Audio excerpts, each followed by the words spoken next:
Growing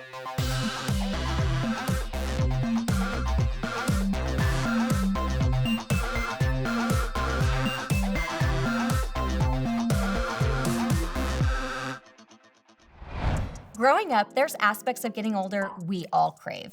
Staying up late, eating whatever we want, getting to plan varsity, or maybe even going on a first date.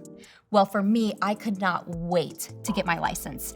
And by a sheer miracle, I received a car on Christmas morning, just days before I got my license. Like I said, this car was a miracle. My dad had started a new business, and money was tight.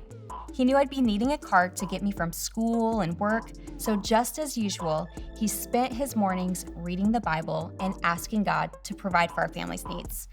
And me getting a car, that was on the list. So when I woke up Christmas morning, my parents told me to go to the garage for my last gift.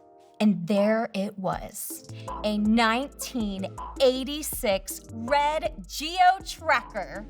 I was blown away, and they told me the whole story, and I couldn't believe it. Now, this miracle car, it was free, so it wasn't really flashy.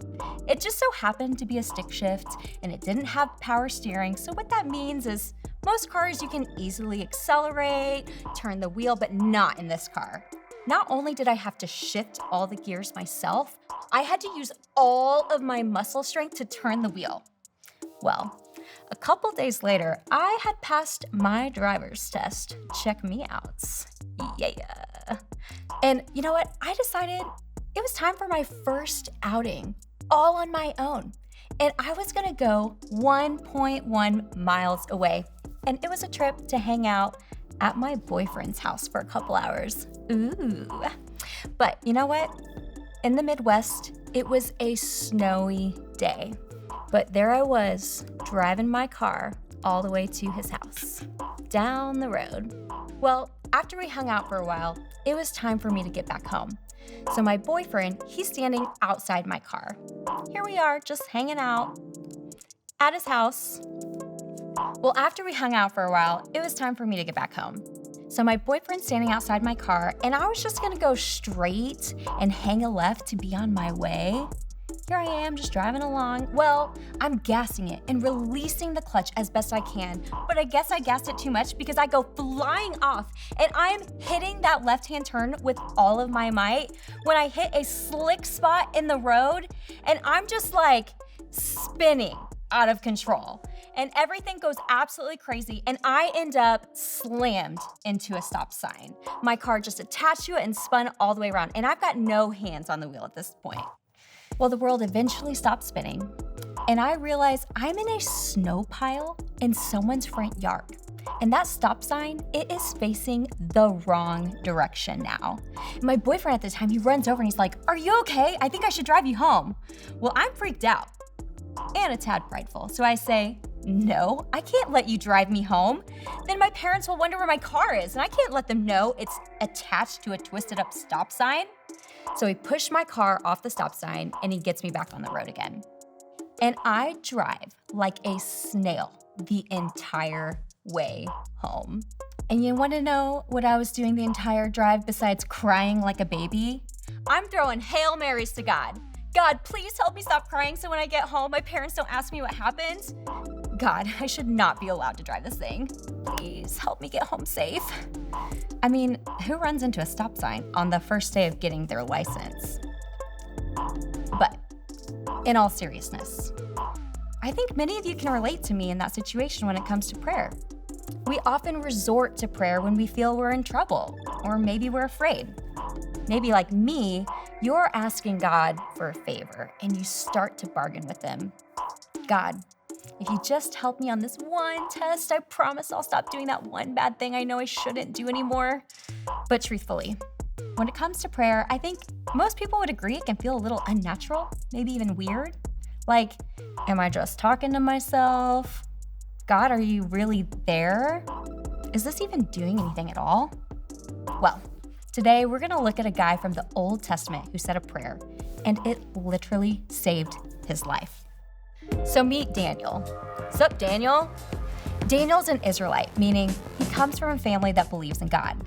Well, Daniel happens to live in the biggest city at the time. Babylon. And in Babylon, there's a king named King Darius. Check him out, he's fancy. And in this society, everyone's forced to worship the king, and nothing competes with the king, especially not God. Nope, nobody competes with God, okay? Nobody. Now, Daniel, he was devoted to God. He was a person of integrity. He was loyal, he had good character, he was honest, and he was really good at his job. He's so good at his job that he ends up in the king's inner circle. And it's this way for a really long time. In fact, so long now that Daniel is old. Check this out. Sup, old Daniel? Now, because of his great abilities, the king had plans to make Daniel second in command, to be over the entire empire. Well, this made the other guys, the guys in the inner circle, pretty jealous. Check them out. They began searching for some sort of fault in Daniel's work, but they couldn't find anything to criticize or condemn. He was faithful, always responsible, and completely trustworthy. So they concluded our only chance of finding grounds for accusing Daniel will be in connection with the rules of his religion. Now, time out. Did you catch that? These guys, they can't find anything wrong with Daniel, so they decide to go after him for his faith. It's super uncool. But let's just be honest, it still happens today. Anyways, back to old Daniel. So Daniel's coworkers, they come up with a law that said anyone who prays to anyone other than King Darius, remember our man King Darius?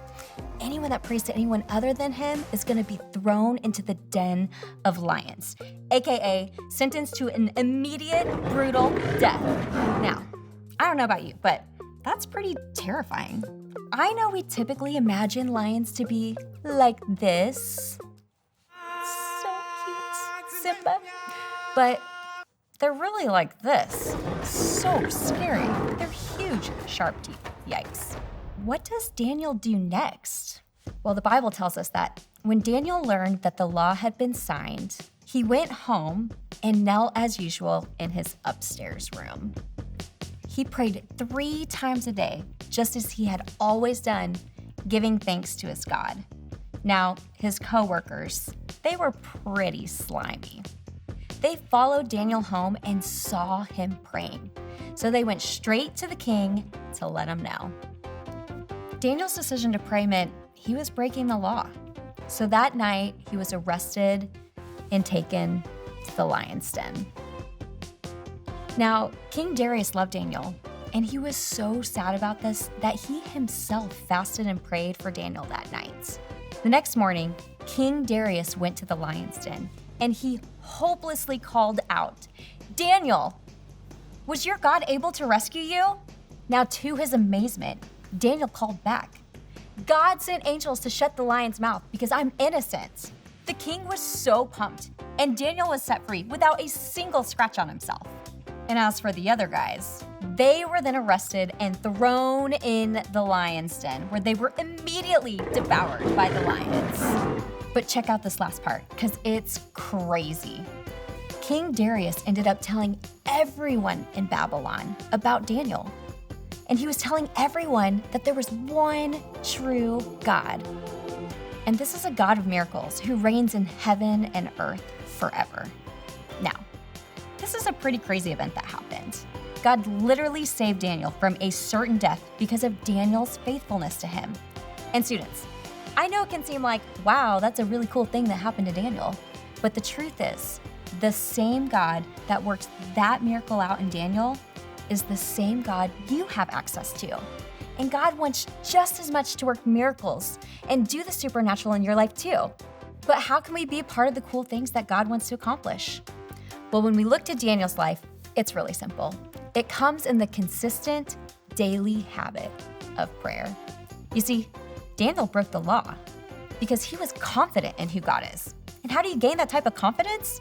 From being faithful to God. And this doesn't happen in a single day. For Daniel, it came from intentionally praying to God 3 times a day after day, week after week, year after year. Daniel knew his greatest battle fought wasn't with a sword or running away or playing by the political rules. He knew his greatest weapon was prayer. And the results? a sheer miracle, and an entire nation being impacted. You see, prayer strengthens our faith, and it puts things into proper perspective. It reminds us that God's in control, He's working for your good, and you can trust and rely on Him. Students, I want to have faith like Daniel, and I want you to have faith like Daniel too. And the way to have that kind of faith comes from a consistent prayer life with God. And if there's one piece of advice, I'm going to give it to you today. It's this. It's a real good time to make prayer a habit. Sometimes we tend to overthink prayer, much like how we overthink getting dressed in the morning or if we should post that silly photo. But don't overthink this. Prayer is simply talking to God. It doesn't have to be perfect. You can lose your train of thought or mix up your words, but simply coming to God regularly is essential to building up your faith in God. Ephesians 6:18 tells us to pray in the Spirit on all occasions with all kinds of prayers and requests. And here's the deal. God just wants to spend time with you, even when you're cracking up at those dumb wipeout videos.